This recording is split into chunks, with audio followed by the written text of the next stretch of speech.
सुबह का वक्त था। हल्की ठंडी हवा चल रही थी।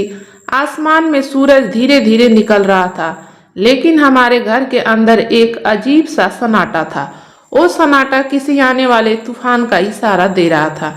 मेरे पापा जो हमेशा हंसते रहते थे, जो पूरे घर की ताकत थे, आज चुप थे, बिल्कुल चुप। उनके चेहरे की मुस्कान जैसे कहीं खो गई थी। साल 2007 की बात है, जब अचानक सब कुछ बदलने लगा। शुरुआत छोटी सी थी, थोड़ी थकान, थोड़ा सिर दर्द और कभी कभी सीने में हल्का सा भारीपन। हमने सोचा ये तो सामान्य बात है, काम ज्यादा करते हैं इसलिए थक जाते होंगे। लेकिन हमें क्या पता था कि ये छोटी छोटी तकलीफें एक बड़ी बीमारी का संकेत है। धीरे धीरे पापा की तबीयत बिगड़ने लगी। वो जो पहले दिन भर एक्टिव रहते थे, अब थोड़ी देर चलने में भी थक जाते थे। उनकी सांसें तेज हो जाती थी, चेहरे पर पसीना आ जाता था। माँ की आंखों में चिंता साफ दिखाई देने लगी थी। एक दिन आखिरकार हमने डॉक्टर को दिखाने का फैसला किया। अस्पताल का वो दिन आज भी याद है। चारों तरफ दवाइयों की गंध, लोगों के चेहरे पर डर और हमारे दिल में अनजान सा भय। डॉक्टर ने टेस्ट करने को कहा। हम सब बाहर बैठकर इंतजार कर रहे थे। हर मिनट जैसे घंटों जैसा लग रहा था। फिर रिपोर्ट आई और डॉक्टर ने गंभीर आवाज में कहा, कोलेस्ट्रॉल बहुत बढ़ चुका है। ये सुनते ही जैसे पैरों तले जमीन खिसक गई। माँ की आंखें भर आई और मैं बस पापा को देखती रहती थी। पापा चुप थे, लेकिन उनकी आंखों में डर साफ नजर आ रहा था। उस दिन पहली बार मैंने अपने मजबूत पापा को अंदर से टूटते देखा। डॉक्टर ने कहा, अगर अभी ध्यान नहीं दिया तो आगे चलकर ये बहुत खतरनाक हो सकता है। उस दिन से हमारी जिंदगी बदल गई। घर का माहौल बदल गया। हंसी की जगह चिंता ने ले ली। पापा जो पहले हर चीज में खुश रहते थे, अब सोच में डूबे रहते थे। उनकी दिनचर्या बदलने लगी। खाने पीने पर रोक लग गई। वो नॉनवेज खाते थे, लेकिन अब हर चीज सोच समझकर खानी पड़ती थी। फिर भी बीमारी ने उन्हें छोड़ना नहीं चाहा। धीरे धीरे और समस्याएं बढ़ने लगी। शरीर कमजोर होने लगा, ऊर्जा कम होने लगी। कभी कभी वो अचानक चुप हो जाते थे, जैसे किसी गहरे विचार में खो गए हो। रातों की नींद भी अब पहले जैसी नहीं रही। कभी करवट बदलते रहते, कभी उठकर बैठ जाते और माँ पूरी रात उनकी चिंता में जागती रहती। घर में हर कोई परेशान था, लेकिन सबसे ज्यादा दर्द पापा के चेहरे पर दिखता था।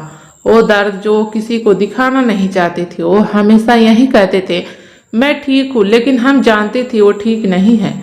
समय के साथ बीमारी ने उन्हें और जकड़ लिया। अब वो पहले जैसे नहीं रहते थे। उनकी हंसी कम हो गई थी। उनकी आवाज में भी थकान झलकने लगी थी। घर का हर कोना जैसे उनकी हालत का गवाह बन गया हो। वो सुबह जो पहले खुशियों से भरी होती थी, अब चिंता से शुरू होती थी। और रातें जो पहले सुकून देती थी, अब बेचैनी में गुजरने लगी थी। लेकिन इस अंधेरे के बीच में एक उम्मीद थी। उम्मीद कि सब ठीक हो जाएगा। उम्मीद कि पापा की फिर से पहले जैसी हो जाएंगे। लेकिन हमें नहीं पता था कि आगे की राह और भी कठिन होने वाली है। ये तो बस शुरुआत थी, एक ऐसी कहानी की शुरुआत जिसमें दर्द था, संघर्ष था और आगे चलकर एक चमत्कार भी होने वाला था। दिन गुजरते गए और पापा की बीमारी भी साथ साथ बढ़ती गई। घर का हर दिन अब एक चिंता के साथ शुरू होता था। सुबह की धूप तो वही थी, लेकिन अब उसमें पहले जैसी गर्माहट नहीं लगती थी। माँ चुपचाप रसोई में काम करती और बार बार पापा की तरफ देखती रहती। पापा कुर्सी पर बैठे रहते थे, हाथ में दवाई और चेहरे पर थकान। पहले उन्होंने आयुर्वेदिक दवाइयाँ शुरू की। उम्मीद थी कि शायद इससे राहत मिले। हर दिन समय पर दवा लेते, परहेज भी करते, लेकिन कुछ खास बदलाव नजर नहीं आया। उम्मीद धीरे धीरे कम होने लगी। फिर डॉक्टर की सलाह पर उन्होंने अंग्रेजी दवाइयाँ शुरू कर दी। शुरुआत में लगा अब सब ठीक हो जाएगा, लेकिन ये इलाज आसान नहीं था। हर महीने दवाइयों का खर्च बढ़ता गया। घर के खर्चों पर असर पड़ने लगा। जो पैसा पहले खुशियों में खर्च होता था, अब वो दवाइयों में जाने लगा। माँ ने अपनी छोटी छोटी जरूरतें छोड़ दी। घर में कई बार ऐसा हुआ कि हमें सोचना पड़ता था, पहले दवाइयाँ ले या कोई और जरूरत पूरी करे। पापा ये सब देखते थे और अंदर ही अंदर टूट जाते थे, लेकिन वो कभी किसी से कुछ नहीं कहते थे। बस एक ही बात कहते, सब ठीक हो जाएगा। 5 साल, पूरे 5 साल तक ये सिलसिला चलता रहा। दवाइयाँ, टेस्ट, डॉक्टर के चक्कर और हर बार वही उम्मीद कि शायद इस बार कुछ फर्क पड़े। लेकिन सच्चाई ये थी कि शरीर के साथ साथ हमारी आर्थिक हालत भी कमजोर होती जा रही थी। कई रातें ऐसी थी जब माँ चुपचाप रोती थी और पापा की छत की तरफ देखते हुए जागते रहते थे। घर में सब थे लेकिन फिर भी एक अकेलापन था, एक ऐसा दर्द जो किसी से कहा नहीं जा सकता था। धीरे धीरे हम सब समझने लगे थे कि सिर्फ दवाइयों से कुछ नहीं बदल रहा, कुछ अलग करना होगा। लेकिन क्या, यही सवाल हर किसी के मन में था। एक दिन सुबह की हल्की ठंडी हवा चल रही थी। पापा बाहर बैठे थे और काफी देर तक कुछ सोचते रहे। उस दिन उन्होंने एक फैसला लिया है, एक ऐसा फैसला जिसने उनकी पूरी जिंदगी बदल दी। उन्होंने कहा, अब मैं अपने शरीर को खुद ठीक करूंगा। और वहीं से शुरू हुआ उनकी नई जिंदगी का सफर। उन्होंने धीरे धीरे प्राणायाम शुरू किया। शुरुआत में मुश्किल होती थी, सांसें कंट्रोल करना आसान नहीं था, लेकिन उन्होंने हार नहीं मानी। हर दिन थोड़ा थोड़ा अभ्यास करते रहे। फिर उन्होंने योग को अपनी दिनचर्या का हिस्सा बना लिया। सुबह 4 बजे उठना, ताजी हवा में टहलना, धीरे धीरे चलना, फिर तेज चलना और फिर हल्की दौड़। उनका शरीर जो पहले कमजोर हो चुका था अब धीरे धीरे मजबूत होने लगा। फिर वो पतंजलि गए। पहली बार वहां उनका इलाज हुआ और उन्हें सही दिशा मिली।